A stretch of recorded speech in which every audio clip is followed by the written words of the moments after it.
Olha, eu vou mostrar os artigos, mas antes mesmo de eu mostrar os artigos, nós vamos fazer na prática. Pode ser que daí fica mais fácil, tá bom?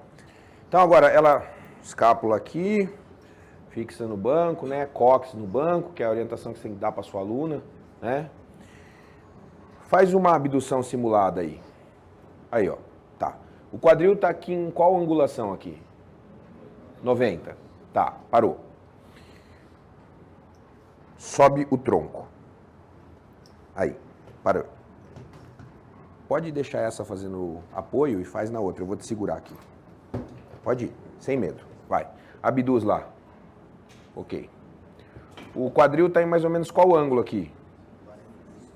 40, 45, deu. A gente não tem aqui como medir exatamente. É só uma simulação do que a gente vê em academia, sim ou não? Tá. Agora ela tá aqui, coloca as mãos no peito. Aqui, ó. Assim, ó. Aí. Vem pra frente. 10 ou 15 graus, abduz. Certo? Essas são as variações, sim ou não? Tá. Quando a gente começou a fazer esse tipo de variação, muitos professores, inclusive em cursos, começaram a falar que a gente fazia, por exemplo, a primeira variação para aumentar o trabalho do glúteo médio.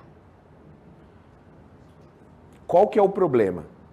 Recentemente, inclusive, até um próprio professor colega nosso postou esse artigo, mostrando que 90 graus ou 40, 45 deu a mesma ativação de glúteo médio. E aí o professor até brincou, falando que não precisava dessas invenções. Porém, eu vou precisar aumentar um pouquinho o nível intelectual, né? Então, na verdade, respondendo a sua pergunta aqui, já que você está aqui, se eu colocar você assim, ou se eu colocar você em 40 ou 45, para o glúteo médio deu a mesma coisa. Não mudou em termos de ativação. Hipertrofia ninguém nem estudou, tá? Tô falando de ativação. Mas quando eu coloco você em 40, 45, eu vou mostrar as evidências, eu diminuo a solicitação do tensor da face lata, que vai fazer você medializar o joelho. Induzir você, se ele estiver muito tensionado, a fazer um valgismo dinâmico no joelho. Então, não é o caralho do glúteo médio. É a porra do tensor que você quer fugir. Um cara sério nunca vai dizer que isso aqui é para ativar mais o glúteo médio. Ele vai falar que essa variação é válida para diminuir o acionamento do tensor da face lata, que é um músculo que tensiona muito na sua aluna que corre na rua, corre na esteira.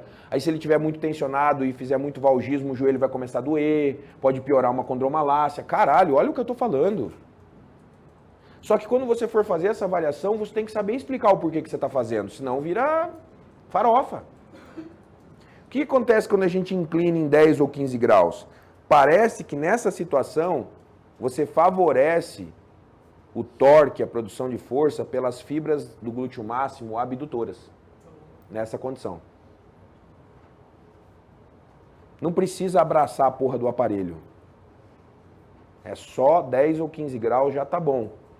Ao fazer isso, você cria um braço de momento favorável para o glúteo máximo, fibras abdutoras. Ou seja, aquela parte triste do glúteo. Lembra que eu deixei escrito ali em cima? Superior, abdução e rotação externa, sim? E por que a insistência na cadeira abdutora? Porque é um exercício que dá para colocar peso, né?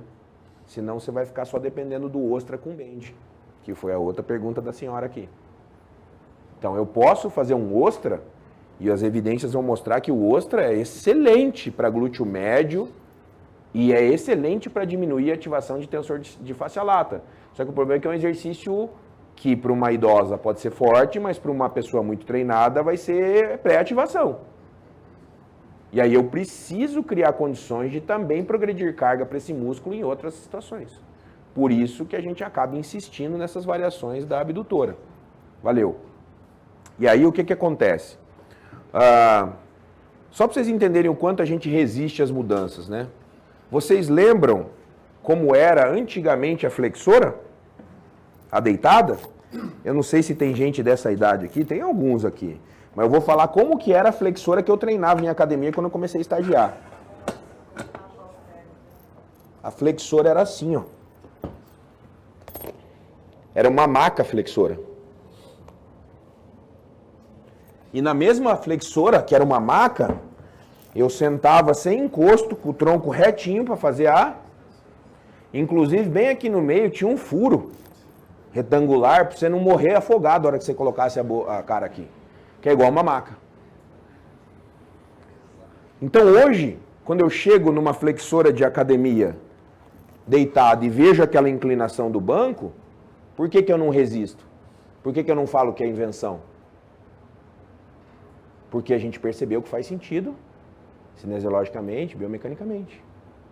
Então hoje, se você chegar numa academia, igual eu fui na Nation na sexta-feira, e eu tiver uma abdutora que eu consigo fazer ela mais em pé, já colocando o ângulo em 45, 40, excelente. Desde que eu entenda por quê.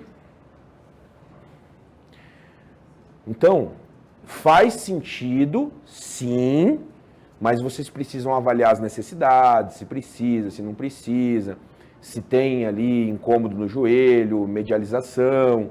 Mas, cara, eu particularmente uso tranquilamente as abduções em 45 e também com o tronco levemente à frente, imaginando esses trabalhos que a gente está discutindo aqui. Uma opção excelente. O que acontece com a gente, né? Aí você descobre que o ângulo de 40, 45 é bom. Aí você vai fazer a polia em pé. Aí você já começa. Né? E qual que é um problema da nossa querida polia em pé? É um exercício excelente porque quando você está em pé e você colocou a polia lá, o vetor está mais aqui, ó, horizontal.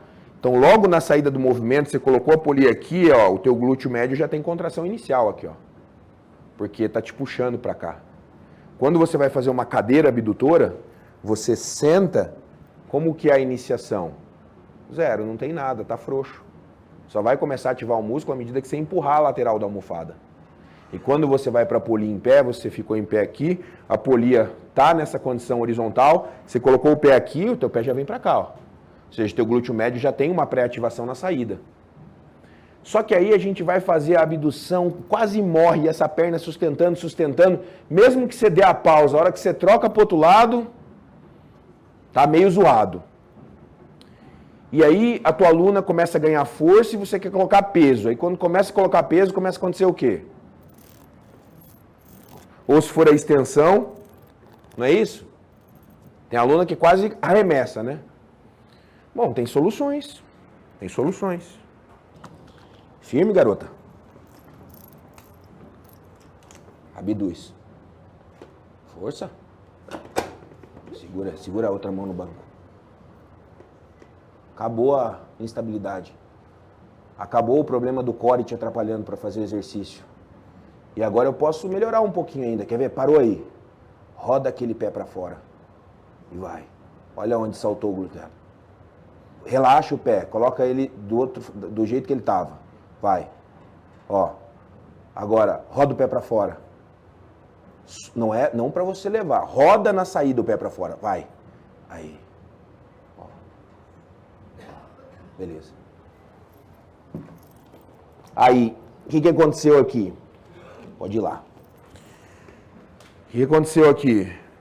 Como eu já ajoelhei aqui, eu já me aproximei do ângulo que eu quero. E tirei o core da jogada. Se eu tirei o core da jogada, eu não vou ficar balançando o meu tronco na hora de executar o exercício. E eu posso colocar quanta carga for. Porque se eu falhar, eu vou falhar pela falta de força para aquele músculo executar o trabalho. E aí vocês já sabem, né? Você, tendo 2 neurônios, nós vamos criando, né? Ó.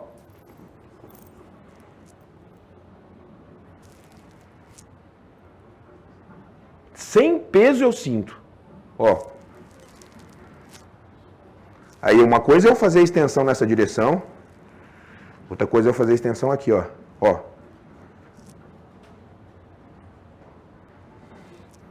O pessoal da fisioterapia já faz isso. Quando eles vão propor exercício de reabilitação, eles já propõem fazer a extensão do quadril em rotação externa.